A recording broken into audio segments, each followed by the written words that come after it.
Surge pricing, desserts that cost as much as the meal, and spirit jerseys that cost more than going to the water parks?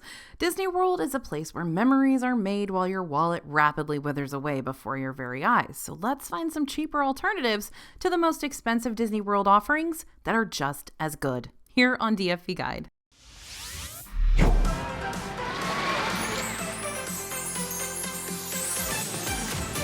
Hey everybody, it's AJ for Disney Food Blog. Disney World ain't no $5 carnival experience. You're gonna have to save major bucks to make sure you feel comfortable spending big chunks of money for a week-long trip without stressing about going over your budget the entire time. Now, we've already got quite a few videos out right now covering new ways to save in 2023 and what $1,000 mistakes you need to avoid, which you can totally check out next. But today we're going into the details and attacking the expenses that'll sneak up on you before you even realize they're making such a huge dent in your vacation savings. So let's start out with some new expenses we've had to factor into our budgets recently.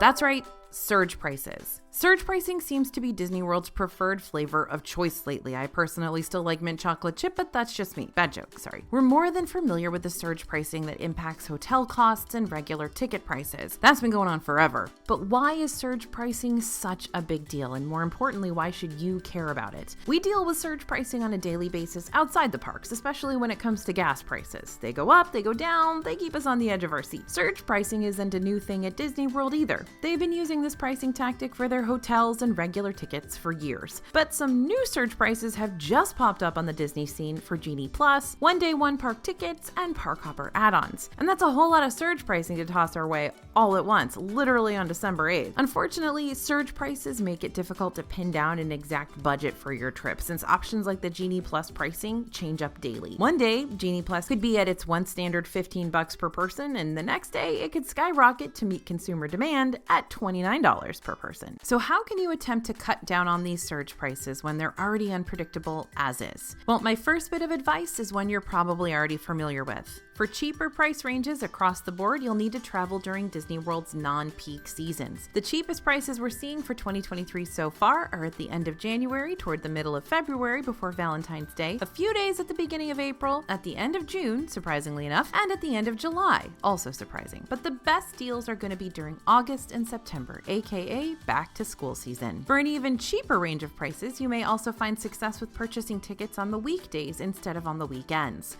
Let's check out the month of August in 2023 for this example. On August 5th and 6th, the Saturday and Sunday, single-day ticket prices start around $144 to $149. However, immediately after the weekend, between August 7th through the 11th, starting prices drop to $129 to $134. Now, this isn't a foolproof plan. There are definitely discrepancies on the calendar where weekend prices are just as much as weekday prices, or in rare cases, sometimes even cheaper than weekday prices. But you can figure out the cheapest times for you to visit just by checking out the Disney World admissions calendar before making your ticket purchases. Here's our next way too expensive thing in Disney World: preferred parking. Have you ever gotten to a theme park, and I'm talking any theme park, and thought, you know, I'm gonna go ahead and splurge for the preferred parking because I know my feet are gonna be killing me by the end of the day? And it's a nice thought, it really is, but when it comes to Disney World's version of preferred parking, the ends do not always justify the means. Preferred parking is $45 to $50 as opposed to the standard parking fee of $25. Can you imagine paying an extra $25 for all 4 parks just for preferred parking alone? That's $100. Your family could probably eat at a pretty nice restaurant for that. And if you are planning on driving to each of the parks to have more control over when you arrive and leave each day, and you want to make sure you don't wind up having to crawl across the parking lot to make it out to your car at the end of a really long park day, then the extra $45 to $50 may be money well spent. They can also come in majorly handy if you're traveling with someone who has mobility issues. However, if you're okay with a few extra steps each evening, regular parking is going to cost half the price. Not to mention, if you're staying at one of the Disney World hotels, you'll already be paying for daily parking at the hotels, which means you won't have to pay to park at the theme parks unless you splurge for that extra preferred parking cost. You can also save on parking entirely by just sticking with using Disney's complimentary transportation services if you decided to leave your car back home and flew into Orlando instead. Yep, you will have to pay to get from MCO and over to your resort and back again, whether it be through Mears Connect or the Sunshine Flyer or a rideshare service like Lyft or Uber. But once you're on property, you can stick with Disney's buses, Skyliner gondolas, monorails, and boats for all your free transportation needs. Just make sure to schedule plenty of travel time into your daily itinerary to account for those potentially long bus waits.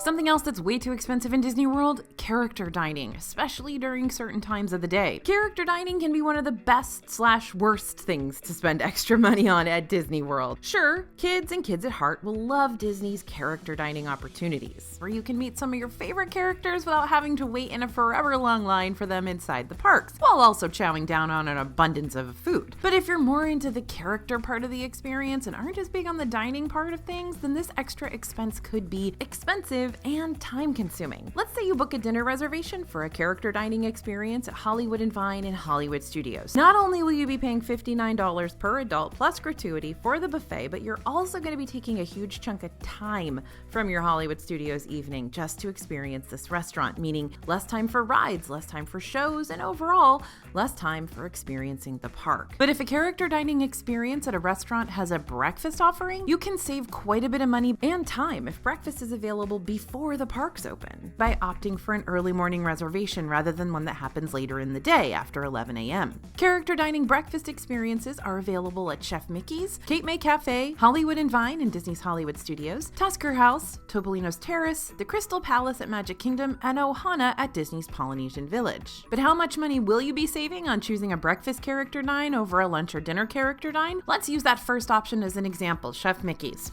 If I were to pay for dinner at Chef Mickey's, I'm looking at spending $59 per adult and $38 per kid. So a family of 2 adults and 2 kids, that's going to add up to $194. But if I chose a breakfast reservation instead, pricing drops down to $45 per adult, $29 per kid, making it $148 instead for the same meet and greet experience with a different assortment of food. There are a lot of different character dining experiences to choose from, but we have a pretty extensive list featuring all the different offerings, including their pros and cons, on the DFB website. I'll link our character dining post down in the description.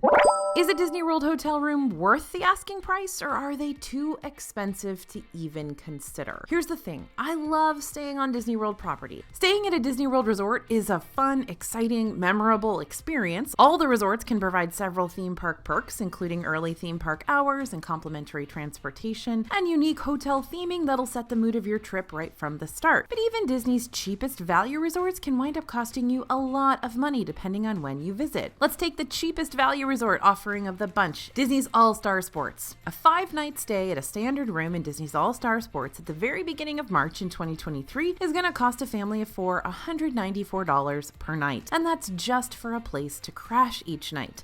Those All-Star Sports rooms don't have a whole lot to offer on top of just giving your family a place to sleep and shower. But what are you supposed to do instead? If you're staying in the Disney bubble, aren't you pretty much at the mercy of Disney prices? Well, not exactly. If you're looking for something on the more affordable side of things, or even for something around the same price range that'll be able to offer you more space and a better room, you may want to check out some of the Disney Springs area hotels. These venture a little outside the Disney bubble to give guests discounted rates with similar Disney resort perks like early theme park entry included. We've seen discounted rates for these hotels just recently, so let me show you what exactly we've uncovered. The brand new Drury Plaza Hotel Orlando has special rates starting at $144. Wyndham Garden Lake Buena Vista has a family escape package where you can save up to 10% on your stay. And Doubletree Suites by Hilton Orlando has 2-room suites from $109 a night. It's always worth checking out the Disney Springs area hotel offerings, as well as other good neighbor hotels that partner with Disney that are also in the area, to see if you find a better price point that better suits your budget. Just remember there are pros and cons that go along with choosing a partner hotel versus a Disney-owned one. So make sure to do your research and decide if the cheaper cost will really be worth sacrificing a few Disney perks in the end. We've got new videos talking about the best and worst Disney hotels for your 2023 vacation to help do some of that research for you, if you want to go ahead and check those out next. Something else that's way too expensive in Disney World are those VIP tours. You may not want to hear about this major expense because it's actually a pretty sweet deal if you can foot that bill. Do Disney World's private VIP tours make your day at Disney very convenient? Yes. Will that convenience cost you an arm and a leg? Also, yes. Private VIP tours offer guests the opportunity to skip to the front of the lines and hop on most of the available park attractions without worrying about waiting hours for any particular experience, or having to stress over which lightning lanes to reserve. A personal guest services cast member takes you and up to 9 other friends on a customizable trip around the parks while also giving you plenty of fun facts and insider knowledge. Some other customizable features surrounding this tour include pre-arrival planning, including a start time chosen by you and your fellow VIP members, the ability to visit more than one theme park in one day or more, and private transportation services. Okay, now that I've buttered this experience up, let's talk about the pricing. Private VIP tours are booked at a 7-hour minimum, with prices ranging from $425 to $850 per hour, depending on the date. Meaning your VIP tour could end up costing around $2,975 to $5,950, and this price doesn't include valid theme park tickets, which you'll also still need to buy, or your tip for your VIP tour guide, which can be very expensive. So does that mean the only way you're going to get an exclusive Disney World experience is by paying thousands of extra dollars? Not necessarily. Disney's got other VIP tours that are fantastic. And these are going to cost you and your group way less to experience, but will still give you that very important person feeling. A few of those tours include, but are not limited to, Magic Kingdom's Keys to the Kingdom tour, a 5-hour walking guided experience offering behind-the-scenes access to some of Disney World's hidden areas. That's $114 per person. Animal Kingdom's Up Close with Rhinos is an hour-long experience which offers guests a close-up look at the white rhinos who call Animal Kingdom home. That's only $45 per person. Epcot's Behind the Seeds tour, a 1-hour tour where you'll walk through the 4 Living with the Land greenhouses and learn all about Disney's different plant growing techniques. That's $35 per person. And Animal Kingdom Lodge's Starlight Safari is an hour-long nighttime experience through the resort's personal savannah where you can potentially see, through provided night vision goggles, over 30 different species living on the hotel's grounds, including zebras, giraffes, gazelles, antelopes, flamingos, and more. That's $89 per person. And there's a lot more tours where those came from. Once again, remember that tour prices do not include the price of admission. The only tour of this bunch you won't have to worry about paying an extra ticket price for is the Starlight Safari.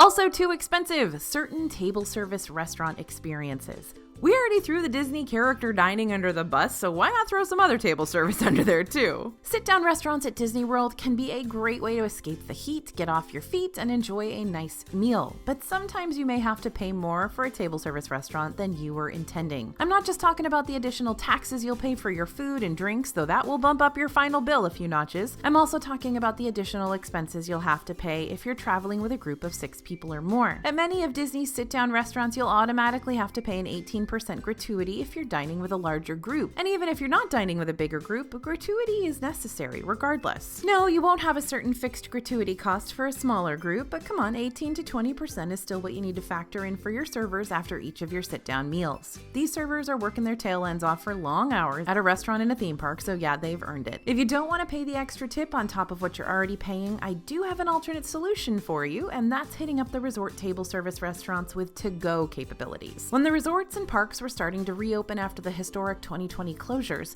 more table service restaurants started to offer to-go alternatives, and they haven't gone away since. So if you like the food from a table service location, but you want to keep costs lower and you want to eat while you're still walking around property, then these are the resort-based restaurants with to-go capabilities. To find these to-go listings, just open up your My Disney Experience app and tap on the mobile food orders button. Since these meals are made on the spot, choosing a mobile order option doesn't mean you're going to get your food faster than if you were sitting in the actual restaurant. You'll still have to wait for your order to be cooked, so if you feel like it's taking a while for your app to update you on when your food is ready, that's why.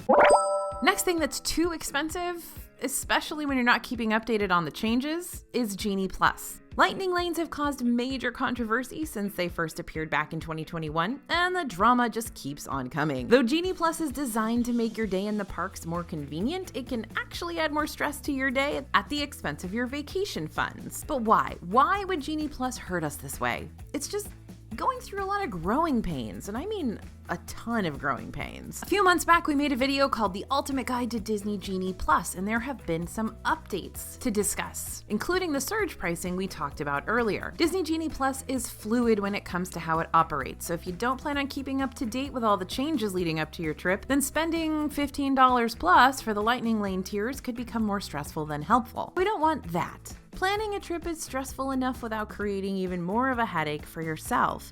Plus, you technically don't have to buy Genie Plus in the first place. And that reality can be all the more painful after you make the purchase and are struggling to use it around the parks. So let's talk about some of the most recent Genie Plus changes, which, hey, aren't a headache at all. Hooray! Once upon a time, you had to completely cancel a Lightning Lane if you found a return time you liked better, or if a Lightning Lane for a different ride that wasn't available before popped up on the app. Now you can modify your Lightning Lane selections by swapping out your reservation time without having to worry about completely getting rid of the one you're currently holding before you're ready, giving you a lot more flexibility and a lot more peace of mind. mind. You can also modify the specific members attached to the Lightning Lane reservations before submitting any changes, meaning if someone in your party decides they don't want a free fall to their doom on Tower of Terror, you should be able to adjust your Lightning Lane reservation and remove them. We have made it our goal to keep you updated on the latest Disney news and changes, including any and all updates we hear about the ever-changing Lightning Lanes and Genie Plus. So if you want to stay in the know about what's going on with these services,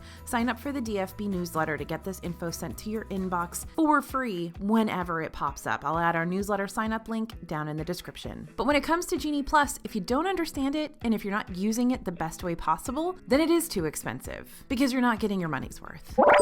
Disney's refillable mugs and popcorn buckets can be a good deal unless you're using them wrong. Again, how do we keep using these things wrong? It's a mug, for crying out loud. It's possible, my friends. Very, very possible. Refillable mugs are 16-ounce insulated coffee mugs sold at Disney hotels in the resort's primary counter service location. Guests are entitled to unlimited free refills on fountain drinks, coffee, and tea from participating beverage locations at Disney resorts for the length of their stay if they buy one of these refillable mugs. Now, these are enhanced by an RFID barcode, which enables the mug to deactivate when the designated time is complete. Yeah, Disney's not kidding. Once your mugs are expired, they are expired. Refillable mugs are a flat rate of $21.99 and are good for your entire length of stay up to 14 days at your resort hotel. So even if you're staying 2 days versus 7 days, you're still going to have to pay $21.99 for those unlimited refills. This means two things. One, if you're only taking a weekend Disney World trip where you're going to be inside the parks the majority of the time, a refillable mug may not be that beneficial for you since you'll only be able to use them at the quick service locations at the hotels, not the parks. And two, if you don't plan on using this mug every chance you get, i.e. refilling it before you head into the parks, refilling it after you get back from the parks, refilling it all throughout your resort-only day, then this mug may not give you as big of savings as you were hoping for. And think about it, if you get refillable mugs for the whole family, 2 adults, 2 kids, you'll be paying around $88 for just 4 mugs. Then again, if you do plan on using these every chance you get, starting at the beginning of your vacation, and you can use them even after you get back home, then they really can be a good souvenir for you. I mean, if you think about it, since fountain drinks cost about $4.29, you would get your money's worth after 6 refills. But I'm not gonna lie, sometimes if your room is really far away from that refill station,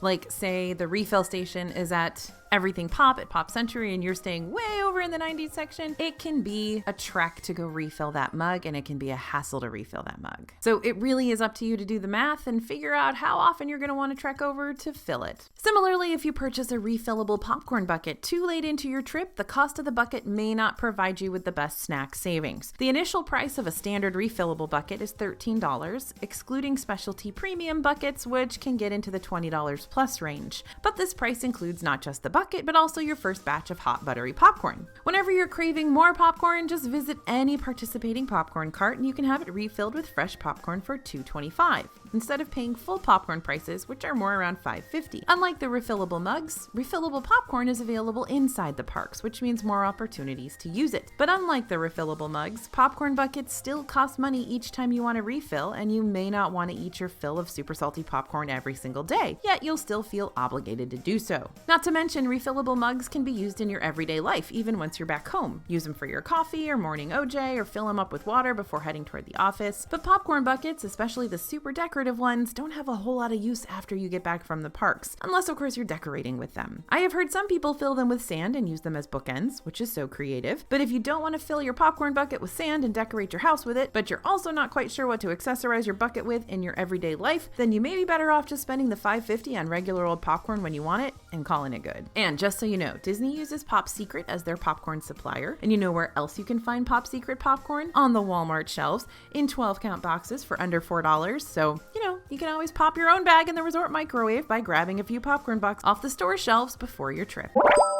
Do you feel that? It's the winds of change. Actually, it's just a sudden cold spike hitting the Orlando area that you're totally unprepared for. So what now? Never fear, Disney World is here to help keep your arms from freezing for a price. Spirit jerseys, sweatshirts, hoodies, any of those warm outfits sold on Disney property are going to cost you big bucks. Depending on the design, one Spirit jersey could cost you between $74.99 and $100. One shirt. Do you know how much a ticket for Blizzard Beach costs right now? $69. So you could either buy another long sleeve shirt, or you could have an entire day at a water park, like a day and a half at a water park. I know that's a really weird comparison point, but that's just how my brain processes this information. But why the expense? Because A, more material is higher production costs, and B, if you visit Disney World during one of their rare cold snaps, then you're gonna pay top dollar to keep yourself from freezing. And Disney knows that. Also, these things fly off the shelves, so the demand is there and they can price them however they want. Instead of paying Disney prices for your warm clothes, you can always venture outside the Disney bubble at one of the surrounding retail shops or drugstores for way cheaper options that'll keep you just as warm. The only problem with these, the hoodie designs may not be as Disney-bound friendly as you would have liked. Good thing the DFB crew and I have another option for you. Over at merch.dfbstore.com, we got tons of different sweaters, sweatshirts, hoodies, stylish Disney themes you're not going to find sold anywhere else, and yes, they will cost less than a water park ticket. We come out with new shirt designs constantly, so if you're planning on hitting up Disney World this winter and you know you're gonna need warmer Disney attire packed in your suitcase, just in case, check out our options. I think you'll find a few different things that can make for an epic Disney OOTD. It's not just Disney's sweatshirts and hoodies having us outrun our pockets. It's several of the Disney souvenirs you could potentially stock up on during your vacation. We're talking Loungefly bags, phone cases, Jim Shore figurines, even mini ears cost $30+ nowadays. You buy 3 mini headbands and you're pushing over $90, and with tax, you're definitely at $100. Some merchandise pieces even get as pricey, if not pricier, than a theme park ticket. You want to get one of the designer dolls for your kid? Each of those is going to cost you $129.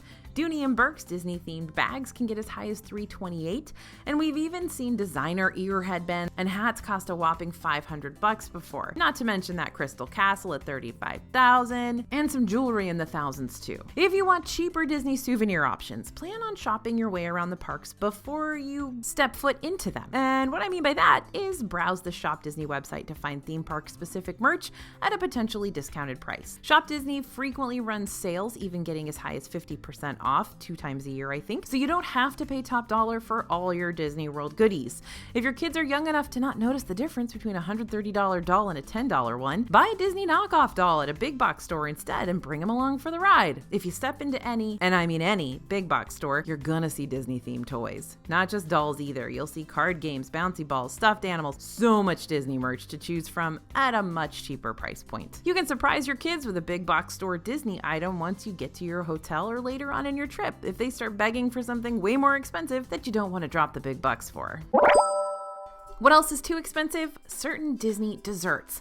I don't know about you, but usually dessert for me is just a quick, sweet way to wrap up a meal, or if I've got a sudden craving for something sugary, I'll just pick up a little chocolate or caramel-based something for a few bucks and call it good. I don't really expect to pay a full meal's worth for my dessert. And if you're on the same page I am, you probably don't expect that either. And yet, Disney does sell certain sugary concoctions around property that push well past the double-digit price zone. For example, Amorette's Patisserie at Disney Springs sells their specialty petite cakes for around $22. The Boathouse, also in Disney Springs, has a pretty standard but also very big triple chocolate layer cake for $24. The Chocolate Fiesta Pyramid, available at San Angel Inn Restaurante, is $34. And you can get an over-the-top specialty shake at Beaches and Cream in Disney's Beach Club for $15. Or you can even hike up your game to a full kitchen sink here, made with 5 different ice cream flavors and every available topping for around $36. You and the fam really need to save room for that one. So even though most of these desserts are for 2 people, there's lots of opportunities to overspend.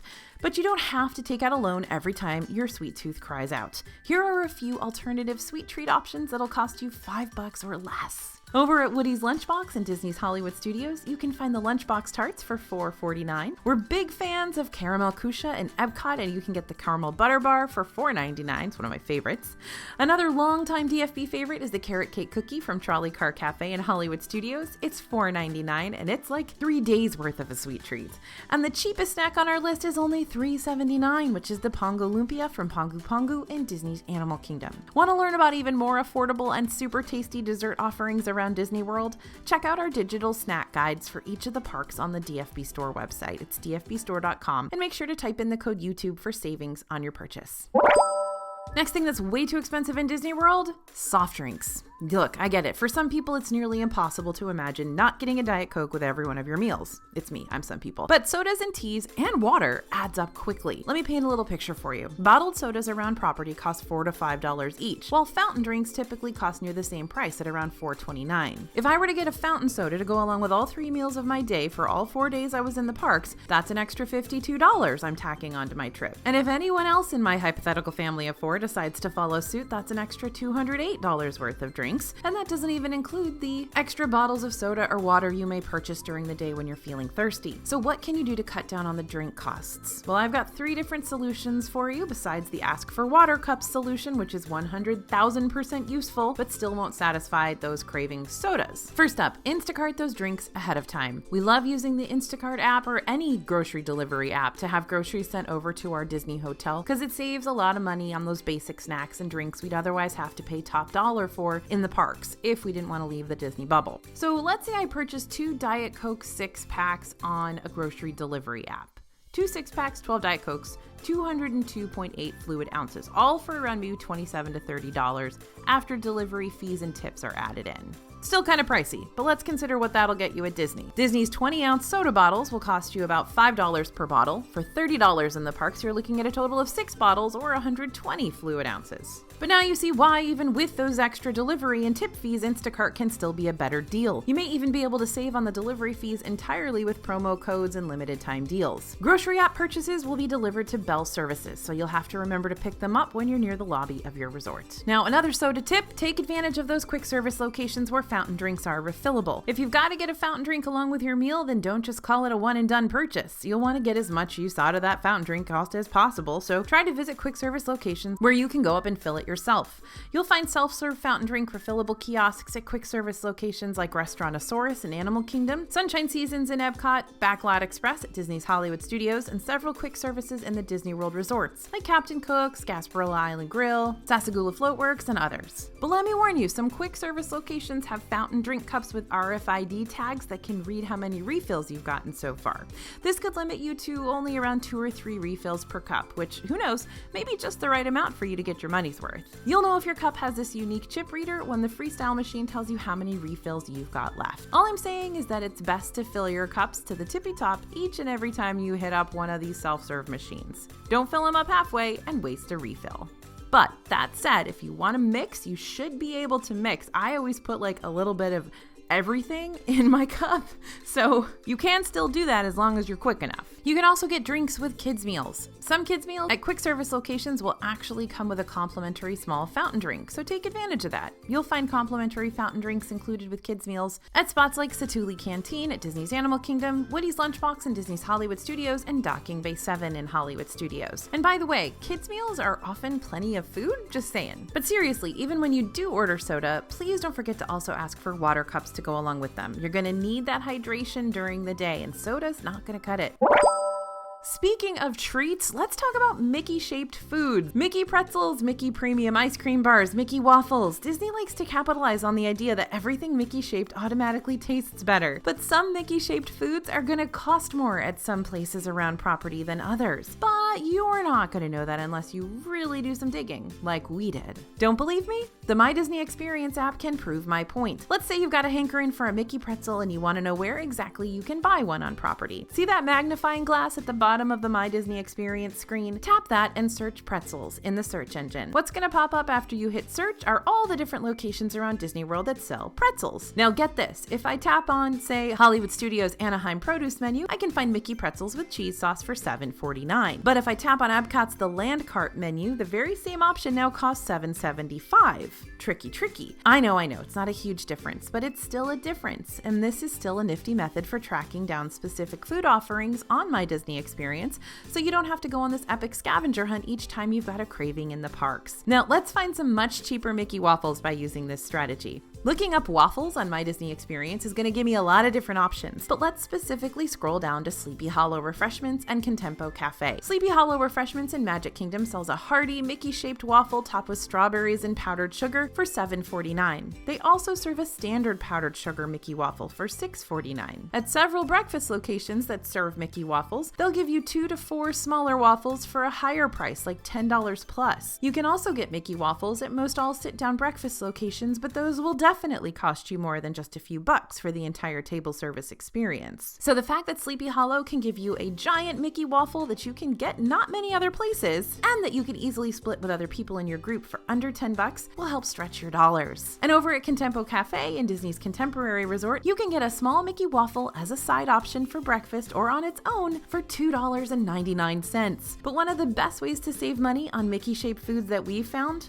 Don't buy them at Disney, plain and simple. Mickey Premium bars come in a 6-pack on grocery store shelves for around $8, as opposed to buying a single ice cream bar for about $6 inside the parks. Looking for more Mickey-shaped snacks to stock up on at home or before your big trip? You can also get a box of Mickey ice cream sandwiches in the freezer section of your local grocery store too, and Mickey-shaped veggie chips, foodie packs with a variety of apples, pretzels, cheese cubes, or Mickey-shaped cheese crackers, Mickey gummies, and so much more. You just gotta keep your eyes peeled the next time you need to stock up on groceries again. You never know what you might find. But what you will know for sure is that paying for these snacks back home will definitely be cheaper than buying them inside the parks. One last thing I want to mention, even with cheaper alternatives to some of Disney World's rather pricey additional costs, those prices are still going to add up, which is why it's so important to not just plan a budget for those big expenses like your hotel stay and your park tickets, but also for the side expenses that could still end up costing you a pretty penny in the end. Keep checking back with us for even more ways to save on your upcoming Disney World vacation, and let us know in the comments how you oh so sneakily save the big bucks. Thanks for listening, everyone, and thanks for watching. As always, this is AJ for Disney Food Blog, and we'll see you real soon.